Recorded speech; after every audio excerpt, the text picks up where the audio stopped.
이르렀더라. 아멘. 사랑하고 축복합니다. 오늘은 지난주에 봤던 오병이어 사건 그 바로 뒤에 이어지는 아주 짧은 이야기입니다. 아주 짧은 이야기인데 이 본문 말씀을 바탕으로 내니 두려워하지 말라라는 제목으로 말씀을 함께 살펴보도록 하겠습니다. 지난주 우리가 함께 살펴봤던 오병이어 사건 많은 이야기들이 있었는데요. 그날의 배경이 유월절이라고 했습니다. 유월절이 가까이 오는 그 시점에 많은 사람들이 유월절 하면 기대하는 게 뭐였습니까? 빼앗긴 나라를 다시 회복하는 거. 마치 그들이 로마로부터 출애굽하기를 원하는 그 마음이 고조되는 시기. 그래서 메시아가 올 것이다라는 그 구약에 예언된 말씀이 그들에게 정말로 왕으로 우리에게 찾아올 것이다라는 걸 기대하는 시기가 그 유월절 명절이라 그랬죠. 그 시기쯤에서 많은 사람들이 이제 유월절 순례로 예루살렘을 향해서 가는 그 도중에 일어난 사건이 오늘 이 갈릴리에서 예수님을 만난 이야기였죠. 그들을 위해서 예수님께서 많은 말씀과 또 많은 기적을 베푸십니다. 그리고 시간이 많이 지나서 굶주려 있을 그들을 위해서 예수님께서 오병이어 사건을 베푸시죠. 그런데 그 오병이어의 그 기적을 맛본 사람들의 반응이 어땠습니까? 지난주에 마지막 부분 15절인데요. 그들이 예수님을 잡아서 자기들이 원하는 그 왕으로 삼고자 하는 것을 예수님께서 아시죠. 그러고 나서 예수님께서 뒤에 보면 혼자 산으로 떠나가시더라 하면서 말씀이 끝났습니다. 그걸 제가 이렇게 지난주에 이렇게 한번 예수님의 마음은 이런 게 아닐까라고 하면서 제가 읽어드렸는데요. 나는 너희가 고대하는 그 너희가 대망하는 그러한 종류의 왕으로서의 메시아가 아니다. 너희들이 바라는 메시아는 너희를 로마로부터 너희 이스라엘 나라를 회복시켜줄 왕이겠지만 나는 이 땅에 그것을 위해서 온 게 아니다. 오히려 나는 생명의 뭐다? 떡이다. 그래서 내가 주는 내 살과 피를 먹어야 너희에게 영생이 있다라는 것을 말씀하시기 위해서 이 오병이어 사건을 표적으로서 예수님께서 나타내셨다라고 말씀을 드렸습니다. 근데 중요한 것은 이 오병이어 사건이 중요하다 그랬죠. 왜요? 사복음서 전체에 다 기록되어 있는 이야기입니다. 중요하기 때문에 사복음서 전체에 기록됐는데 그 바로 이어지는 우리가 오늘 읽은 본문 말씀은 아주 짧은 이야기입니다. 그런데 이 말씀도 마태, 마가까지는 기록이 되어 있습니다. 그리고 요한복음에서도 기록을 합니다. 그런데 누가복음만 요 이야기를 쏙 빼놓습니다. 뭐 각자 이유가 있었겠지만 어쨌든 오병이어 사건과 그 연이어서 이어지는 그 예수님께서 배 위에 나타나시는 그 모습, 이 두 사건이 연결되어 있는 사건인데 그 앞서 읽었던 15절 마지막에 보면 예수님께서 어떻게 하시죠? 다시 혼자 산으로 떠나가십니다. 사람들의 속마음을 아셨기 때문에 나는 아직 내 때도 아니고 나는 너희가 원하는 그러한 종류의 왕이 아니다 이거죠. 그런데 마태복음에서는 예수님께서 산으로 가신 이유가 뭐냐? 그걸 이렇게 기록합니다. 같이 한번 읽어봅니다. 기도하러 따로 산에 올라가시니라. 예수님께서 산으로 따로 가신 이유가 뭐냐? 기도하러 가셨다는 얘기죠. 예수님은 시간만 나면 기도하셨던 걸 볼 수 있습니다. 복음서 곳곳에 그렇게 기록이 되죠. 그러고 나서 이제 정말로 날이 저물었습니다. 깜깜한 시간이 된 거죠. 그러면서 그 깜깜해진 시간에 마태복음을 받아서 요한복음 16절에서는 이렇게 기록을 합니다. 같이 한번 읽어봅니다. 저물매 제자들이 바다에 내려가서, 예수님은 아직 오지 않으셨고 제자들이 이제 바다, 갈릴리 바다로 이제 자신들이 배가 있는 곳으로 이제 내려갑니다. 그러고 나서 그들의 가는 동선을 한번 보십시오. 17절 같이 읽습니다. 배를 타고 바다를 건너 가버나움으로 가는데 이미 어두웠고 예수는 아직 그들에게 오시지 아니하셨더니, 예수님은 아직 산에 기도하고 계시고 이제 날이 깜깜해졌기 때문에 오늘은 예수님이 안 오실래나 보다 라고 생각을 하고 자기들이 있는 집인 가버나움으로 이제 가려고 자기들의 배를 타고 바다를 건너서 이제 출발을 합니다. 목적지가 어디입니까? 가버나움입니다. 그들이 가고자 하는 곳이 명확하죠. 자기들의 집이 있는 곳입니다. 그런데 날이 이제 깜깜해졌습니다. 18절 말씀 같이 한번 읽어봅니다. 큰 바람이 불어 파도가 일어나더라. 바다를 이제 향해서 가야 되는데, 자기들의 집인 가버나움을 향해서 이제 바다를 지나서 가야 되는데 큰 바람이 붑니다. 그러면서 갑자기 어디서부터 이 바람이 불었는지 알 수 없지만 큰 파도가 몰아치기 시작하죠. 당연히 이 제자들이 어땠을까요? 놀랐겠죠. 점점점 마음에 두려움이 생겼을 것입니다. 나름대로 방법을 한번 생각해내려고 빨리 우리가 여기를 노를 저어서 이 바다가 더 거칠어지기 전에 우리가 빨리 여기를 지나가야겠다. 그런 생각에 노를 조금 더 세게 저었는지도 모르겠습니다. 19절 같이 한번 읽어봅니다. 제자들이 노를 저어 12어리쯤 가다가 예수께서 바다 위로 걸어 배에 가까이 오심을 보고 두려워하거늘. 바람이 거세지고 이제 파도가 점점 세지면서 배가 기우뚱기우뚱 하기 시작합니다. 그러면서 배의 흔들림이 더 심해지는 걸 경험하면서 야, 이러다 큰일 나겠다. 우리 빨리 집으로 가야겠다. 날은 이미 깜깜해졌기 때문에 우리가 이 배 바다 위에서 시간을 더 지체하면 안 되겠다. 자기들의 지혜를 짜내고 나름대로의 방법들을 생각해냅니다. 노를 막 저어서 가려고 하는데 저 멀리서 누가 보입니까? 예수님께서 바다 위로 걸어옵니다. 근데 오늘 본문 말씀을 보면 그들이 예수님인 줄 알았으면 두려워했을까요? 안 했을까요? 두려워하지 않았겠죠. 그런데 저 멀리서 누군가가 자기들을 향해서 다가오고 있는데 바다 위를 걸어오고 있습니다. 다른 복음서에서는 유령인 줄 알고 라고 하죠. 예수님의 걸어오시는 그 모습을 보면서 저게 도대체 뭐지? 마음에 두려움이 막 일어납니다. 그러면서 그들의 마음 가운데 저게 유령인가 귀신인가 사탄 마귀인가 막 이런 마음들이 찾아올 때 예수님께서 그들에게 한마디 하십니다. 20절인데요. 같이 읽습니다. 이르시되 내니 두려워하지 말라 하신대. 지금 이들의 마음 가운데 있는 두려움은 두 가지입니다. 하나는 이 풍랑이 점점 거세지고 자칫하다가는 우리가 다 배에서 물에 빠져 죽겠다라고 하는 그 두려움이죠.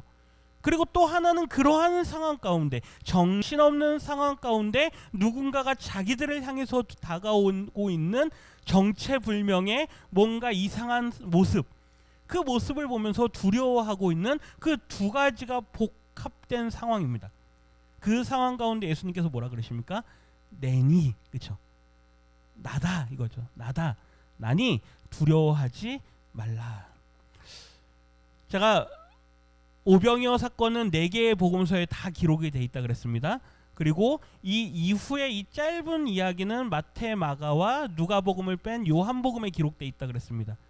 마태복음에서는 예수님인 줄 알고 마태가 뭐라고 얘기하냐면요. 주님, 저로 하여금 이 바다 위를 뭐하게 해주십시오? 걷게 해주십시오. 그 사건이 기록이 되고 마가복음에서는 그냥 그들이 두려워하더라 이러면서 끝납니다. 근데 동일한 건 뭐냐면 3개의 복음서에서 다 예수님의 하신 말씀을 똑같이 기록합니다. 뒤에 이루어지는 상황은 조금씩 다른데 예수님의 하신 말씀은 동일하게 기록합니다. 마태복음에서 이렇게 기록하죠. 같이 읽습니다. 예수께서 즉시 이르시되 안심하라 나니 두려워하지 말라. 마가복음도 읽어봅니다.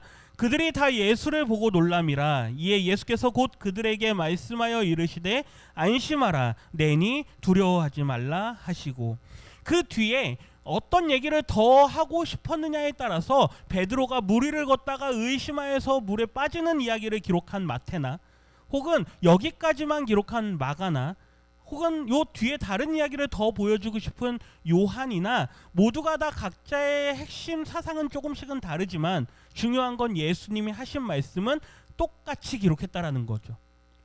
그 우리는 주목해야 될 게 뭐냐? 예수님께서 하신 말씀입니다. 예수님께서 뭐라 그러죠? 나다. 그렇죠? 두려워하지 마라. 풍랑이 이는 바다, 두려움에 사로잡힌 그 시간, 그리고 정체 모를 누군가의 모습을 보고 두려워하는 그들을 향해서 너희들이 생각하는 그 초월적인 상황이 지금 자기들의 힘으로 이 바다를 벗어날 수도 없을 뿐만 아니라 이상한 정체불명의 무언가가 자기들에게 다가오는 그 존재가 너희들이 생각하는 것 이상의 능력이 있는 분이시다. 그게 누구다? 나다. 나니 두려워하지 마라. 나는 바다를 다스리는 여호와 하나님이다. 나는 너희가 두려워해야 될 대상이 아니라 너희에게 평안을 줄 예수다. 그 말씀을 하시는 말씀이 마태복음, 마가복음, 요한복음에 공통적으로 기록되어 있습니다. 성경은 우리가 계시의 책이라 그럽니다. 계시라는 말이 뭐죠? 뭔가 감춰져 있는데 그거를 밝혀낸다는 얘기죠. 가려져 있는 걸 드러내는 겁니다. 하나님은 계시하시는 하나님이십니다. 늘 자신을 나타내시는 하나님이시죠. 예수님도 동일하게 자신을 나타내시는 분이십니다. 우리가 이걸 신학에서는 예수님의 자기 계시라고 합니다. 좀 어려운 말인데요. 쉽게 생각하면 예수님께서 자기를 뭐 하신다? 드러내신다. 그래서 헬라어의 에고 에이미라는 표현을 특별히 요한복음에서는 아주 자주 사용합니다. 나는 무엇이다. 그리고 오늘 우리가 좀 전에 읽었던 그 말씀에서도 에고 에이미, 나다 이 말입니다. 나다. 내니 이 말이죠. 나다. 두려워하지 마라. 예수님의 자기 계시가 요한복음에서 이렇게나 나타나는데요. 나는 생명의 떡이다. 나는 세상의 빛이다. 나는 양의 문이다. 나는 선한 목자다. 나는 부활이요 생명이다. 나는 길이요 진리요 생명이다. 나는 참 포도나무다. 이게 다 공통적으로 나는 누구다라고 하는 식의 예수님의 자기 계시입니다. 그런데 좀 전에도 말씀드렸지만 성경 전체는 계시의 책이라 그랬죠. 그러면 구약 성경에서도 동일하게 하나님은 당신을 우리에게 드러내시는 하나님이십니다. 이걸 잘 보시면 아주 재밌을 텐데요. 창세기 17장에 하나님께서 아브라함에게 찾아오십니다. 같이 한번 읽어봅니다. 아브라함에게 나타나서 그에게 이르시되 나는 전능한 하나님이라. 구약 성경은 히브리어로 쓰였기 때문에 아니 엘 샤다이 하면 나는 여호와 하나님, 전능한 하나님이다 라는 말인데, 이거를 헬라어로 번역한 70인역에서는 에고 에이미, 나는 무엇뭐이다, 호테오스, 나는 하나님이다, 이렇게 번역을 하죠.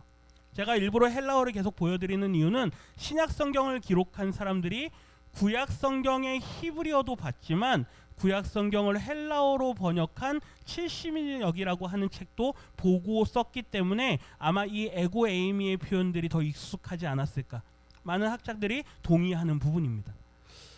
창세기에서 이삭에게 하나님께서 나타나서 이렇게 말씀하시는데요. 같이 읽습니다. 나는 내 아버지 아브라함의 하나님이니 두려워하지 말라. 아노니 엘로헤 아브라함 하면 나는 아브라함, 너의 아버지 아브라함의 하나님이다. 근데 뭐라고 말씀하시죠? 두려워하지 마라. 이 두려워하지 말라는 하나님께서 아주 자주 사용하시는 말씀이죠. 두려워하지 마라. 그렇죠? 에고 에이미 호테오스, 나는 아브라함의 하나님이다. 동일하게 헬라어로도 똑같이 번역이 되죠. 모세에게도 하나님께서 찾아오시죠. 같이 한번 읽어봅니다. 하나님이 모세에게 이르시되 나는 스스로 있는 자이니라. 에으헤 아쉐라면 나는 뭐뭐이다. 어떤 사람이냐? 에으헤 하면 나는 존재하는 사람이다. 그러니까 하나님께서 나는 스스로 있는 자니라. 나는 스스로 존재한다. 근데 그거를 에고 에이미 호 에온 하면서 나는 스스로 존재한다 이렇게 말씀하시죠. 하나님의 자기 계시가 보이십니까? 한 군데만 더 볼 텐데요. 이사야 말씀입니다. 같이 읽습니다. 나는 처음이요 또 나는 마지막이라. 아니 르시온 하면 나는 처음이다. 이건 또입니다. 또. 그리고 아니 아하론, 나는 뭐다? 마지막이다. 그런데 동일하게 헬라어 번역에도 에고 에이미 프로토스, 나는 처음이다. 그리고 가이, 그리고 에고 에이미 에이스톤 아이오나, 나는 마지막이다. 예수님께서 좀 전에 계속해서 에고 에이미라는 표현을 쓰시는 게 아주 의도적이라는 걸 제가 말씀드리고자 하는 겁니다.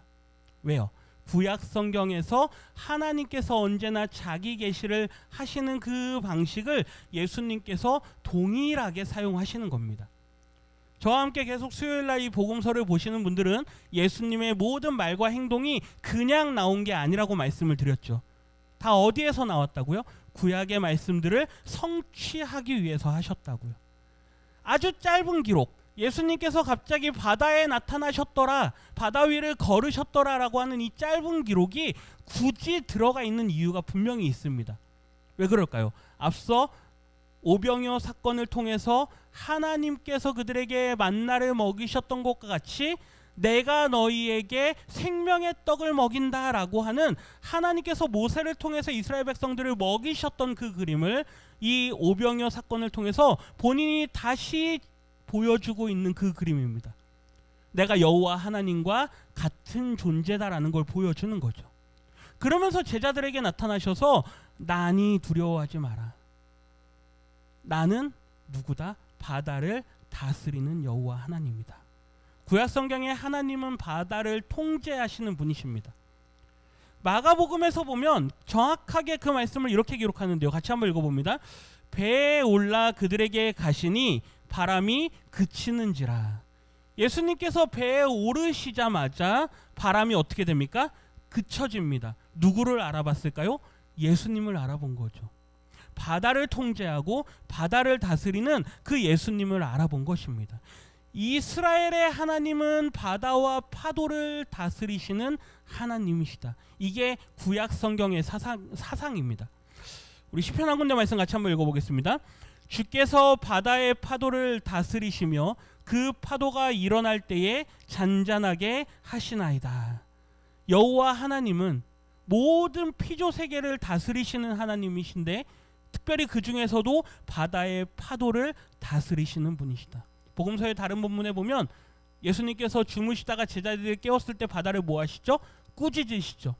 그 모습을 본 사람들이 뭐라 합니까? 저가 누구기에 바다가 저에게 순종하는가? 누구긴 누굽니까? 하나님의 아들 예수님이시죠. 구약 성경에 바다를 다스리시는 그 하나님이 신약 성경에 누구로 나타나셨다? 예수님으로 나타나셨다.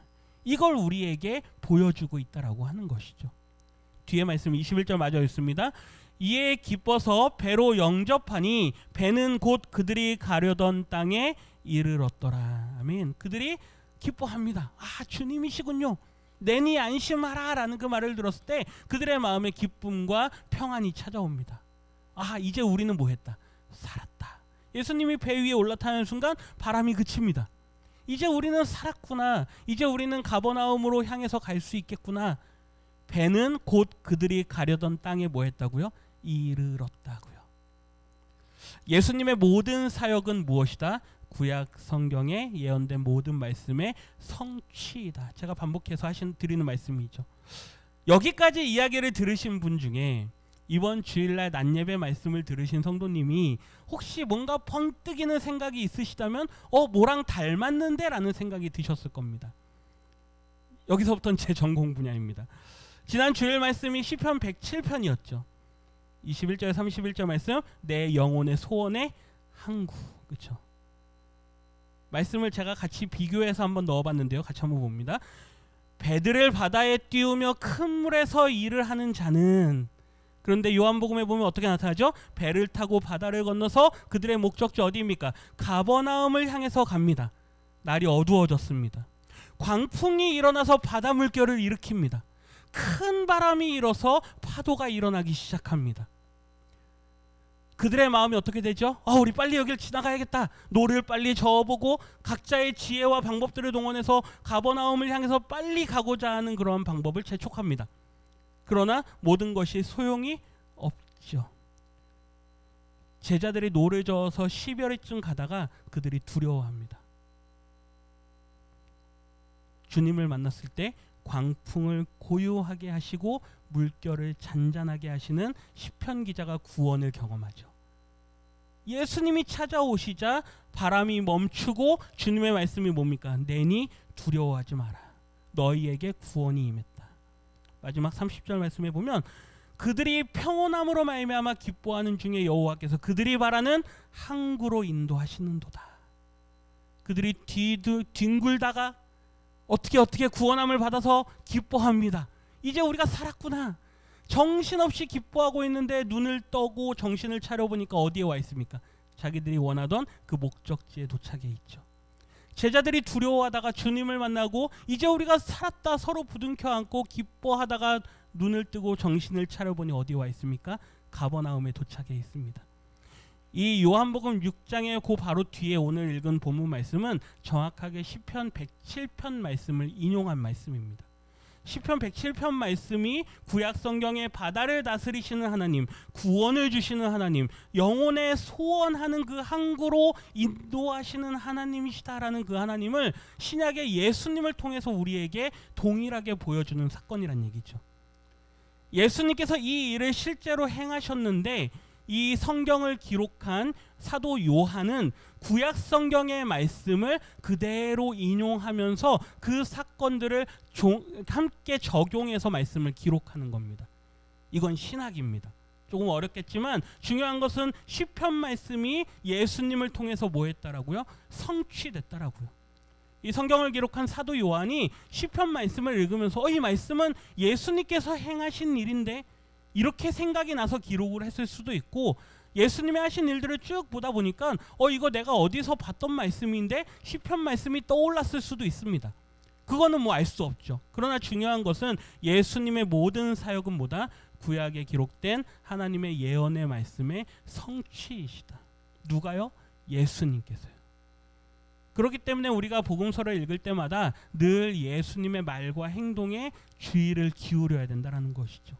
그냥 단순히 이 땅에 잠깐 오셨다 갔던 뭐 4대 성인 중에 한 사람 그 정도로 예수님을 볼 게 아니란 얘기입니다. 예수님에 대한 믿음을 제대로 가지려면 우리는 구약 성경도 잘 알아야 되고 복음서의 말씀도 잘 알아야 됩니다. 그러면서 왜 예수님이 이런 말씀을 하셨을까? 왜 예수님께서 이런 행동을 하셨을까? 이런 것들을 깊이 탐구해야 하는 것이죠. 바라기는 우리 모든 성도님들이 이러한 구약의 모든 말씀들을 성취하시기 위해서 이 땅에 오신 예수님을 바라보시면서 정말로 예수님은 누구시구나. 하나님의 아들이시구나. 정말로 바다를 다스리시는 그 하나님과 같은 분이시구나. 우리가 주일 오후 예배 때 예수님의 높아지심, 그렇죠? 예수님의 신적인 그러한 드러나는 모습들에 대해서 우리가 또 오후에는 보지 않습니까? 이러한 것들이 종합적으로 같이 생각이 되셔야 됩니다. 그냥 예배 시간은 지루하고 예배 시간은 따분하고 이렇게 예배 시간을 보내시면 안 됩니다. 주일날 낮 예배 때는 낮 예배대로, 오후 예배는 오후 예배대로, 수요일은 수요일대로 이 모든 말씀들을 하나로 엮으셔서 나의 신앙의 밑거름이 될 수 있도록 삼으셔야 되는 것이죠. 이 남은 한 주간도 내니 뭐 하지 마라? 두려워하지 마라. 에고에이미, 나는 여호와 하나님이다.